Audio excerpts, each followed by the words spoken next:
안녕하세요. MTN 한결사단의 신은경입니다. 오늘 스토리텔링에서는요, 오늘 막판에 아주 크게 힘냈었던 업종이었죠. 바로 자동차 업종이었습니다. 이 현대차, 기아차가 이 3분기 실적 발표를 하면서 마지막에 이 크게 수급이 들어오면서 반등을 했는데, 과연 이 반등이 앞으로도 이어질 수 있을지 아니면 반짝 반등일지 아마 많이 궁금해 하실 것 같아서 오늘은 그 내용으로 준비를 좀 해봤습니다. 자, 우선 그 이야기 속으로 좀 들어가 볼 텐데, 실제로 이 자동차주들의 흐름들을 보면 분명히 돈은 잘 벌고 있다고 하는데 해외 시장 내에서 점유율도 좋다고 하는데 대체 왜 주가 흐름들은 이렇게 지지부진할까? 크게 지금 둘러싸이는 네 개의 원이 보이실 겁니다.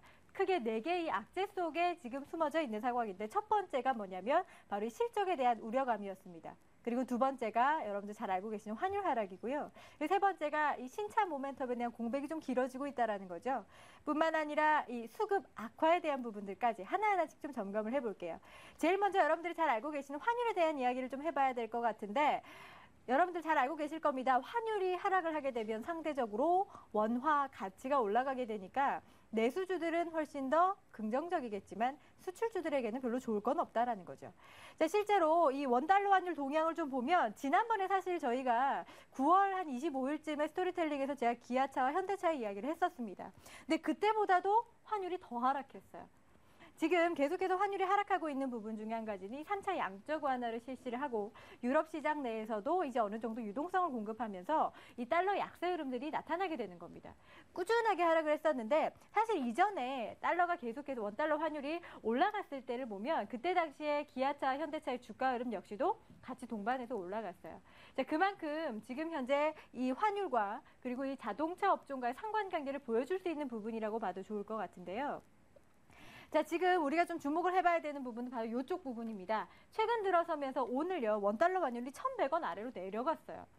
사실 이 1,100원이라는 숫자가 굉장히 중요한 게 이 외국계 포지션 자체가 여기서 보통 이제 변곡점을 그린다라는 부분입니다. 뿐만 아니라 이 시장을 주도를 하고 있는 좀 경기에 민감한 자동차 업종 역시도 환율의 동향에 민감한 자동차 업종도 지금 이 1,100원이라는 가격권대가 상당히 중요하다라는 거죠.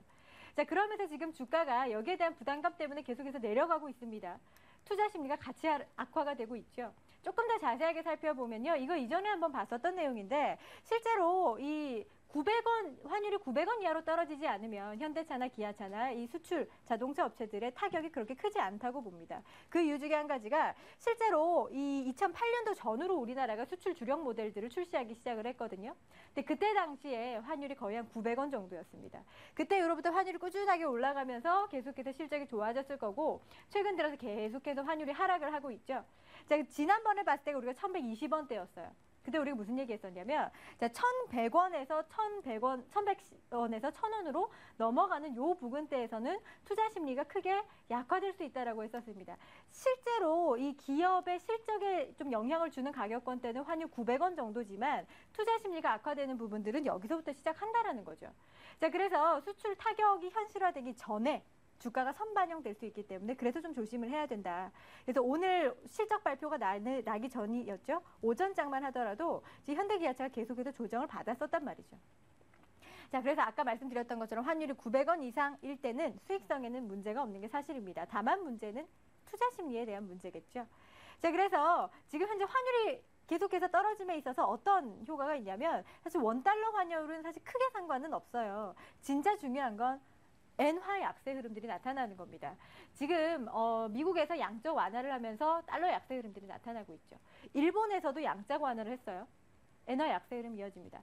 가만히 있는 우리나라는 가만히 있어도 이제 원화 가치가 상승하게 되는 거죠. 그렇다면 사실 우리나라의 진짜 경쟁 회사는 닛산이나 도요타나 혼다 같은 일본 업체거든요.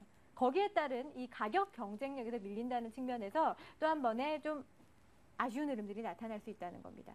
자, 그래서 지금 현재 이 자동차 업종을 가장 발목을 잡는 이유 중에 한 가지는 바로 이 환율에 대한 흐름이라고 보시면 될 것 같습니다. 당분간은 근데 이런 환율 흐름들이 더 추가적으로 하락할 가능성도 있는데 이 부분에서 한번 변곡점이 나와줄 수 있기 때문에 우리 한번 기대를 해봐야 된다는 거죠. 자, 그래서 환율 하락에 대한 부분들을 살펴봤었고요. 두 번째가 바로 이 실적 우려에 대한 부분이었습니다. 자, 오늘요 장 막판에 실적이 나왔습니다. 사실 3분기가 자동차 업계 비수기라는 점 그리고 이번에 파업에 대한 흐름들을 좀 고려를 해본다면 실적이 의외로 좀 선방했어요. 자, 현대자동차의 영업이익을 보면요. 지금 이번에 영업이익이 2조 1천억 원 가까이 나왔거든요. 자, 시장의 예상치에 어느 정도 부합하는 부분이기도 하고 지난 2분기보다는 떨어지긴 했지만 시장에서 비교하는 부분이 어디냐면 전분기가 아니라 전년 동기 대비 작년 3분기라는 겁니다. 자, 작년 3분기 대비해선 지금 3.1% 가까이 영업이익이 증가했다라는 측면에서는 여러 가지 지금 시장 환경이 좋지 못함에도 불구하고 선방했다고 지금 시장에서 평가를 하는 겁니다. 기아차 역시 마찬가지예요.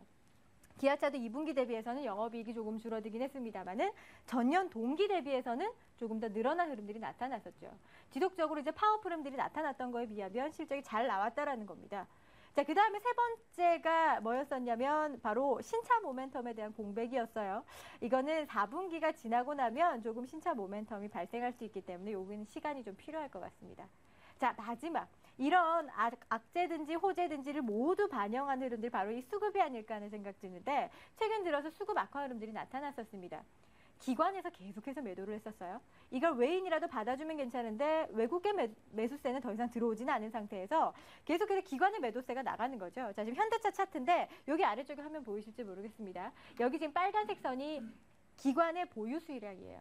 기관 보유 수량이 계속해서 하락하고 있죠. 거기에 따라서 주가가 같이 하락했단 말이에요. 자, 기아차 마찬가지입니다. 현대차보다 기아차가 조금 더 심했어요. 계속해서 보유 수량이 낮아지면서 주가가 같이 하락을 하게 됐는데 자, 그렇다면 여기서 여러분들이 좀 궁금하신 내용이 있을 겁니다. 이런저런 악재들도 거의 다 반영이 된 것 같고요. 그리고 우려했었던 실적에 대한 고비도 이제 한 단계 넘어섰으면 이제 좀 저가 매수를 해봐도 되지 않을까요? 라는 궁금증이 좀 생각이 날 것 같아요. 자, 차트를 좀 보고 말씀을 드릴게요. 사실 현대차 차트도 마찬가지고 잠시 후에 보여드릴 기아차 차트도 장기적인 추세는 아직까지 안 깨졌다라는 겁니다. 분명 단기적인 추세는 깨졌지만 자, 이번에 이 장기이동 평균선이죠. 이게 지금 주봉이거든요. 주봉상 120주선을 지금 지지받는 흐름들이 나타난다는 건 아직까지 전체적인 추세가 이탈되지 않았다라는 겁니다. 이건 기아차도 마찬가지예요. 근데 기아차보다 현대차가 조금 더 빠른 흐름들이 나타날 수는 있을 것 같지만 우선은 전체적인 추세는 유지해 나간다는 관점에서 한 번은 요 부근대에서 단기적인 바닥을 좀 찾아볼 수 있겠다라는 측면으로 보셔야 될 것 같아요. 자, 그래서 기아차 같은 경우에는 장기 모멘텀 아직까지 유효하고요. 현대차도 마찬가지입니다. 최근에 주가 하락이 좀 과도했다라는 평가를 받으면서 오늘 아래쪽에서 저가 매수가 좀 들어왔었는데 이게 꾸준하게 이어지기 위해서는 하반기 신차 모멘텀이라든지 이제 환율에 대한 부담감이 어느 정도 주가에 전부 다 반영이 되고 완화가 돼야지만 주가가 좀 바닥을 찾아갈 것으로 보고 있습니다. 지금 현재 여기에 요 부분대죠. 여기에서 지금 저가를 다졌다고 해서 여러분들이 바로 저가 매수에 들어가시는 게 아니라 당분간은 일봉상으로도 바닥을 조금 더 확인한 돌다리도 두들겨보고 가자라는 심정으로 좀 확인하고 나서 접근하시는 전략이 좋을 것 같아요. 자, 분명한 건 우리나라 자동차주들 강합니다. 대신에 지금 현재 여러 가지 영업 환경이 좋지 못할 뿐이죠. 조금 더 넓게 봤을 때 내년 상반기까지 봤을 때는 분명히 주가 회복은 충분히 가능할 것이라고 보고 있기 때문에 장기적인 관점에서 보시는 분들은 지금부터 눈여겨보셔야 될 것 같습니다. 자, 오늘 스토리텔링에서는요. 자동차주에 관련된 이야기를 좀 해봤는데요. 오늘 실적과 관련된 신문 기사들 굉장히 많았습니다. 그런 내용들 같이 보시면서 투자 판단에 참고해 보시면 될 것 같아요. 저는 다음 주죠. 다음 주 이 시간에 다시 뵙겠습니다.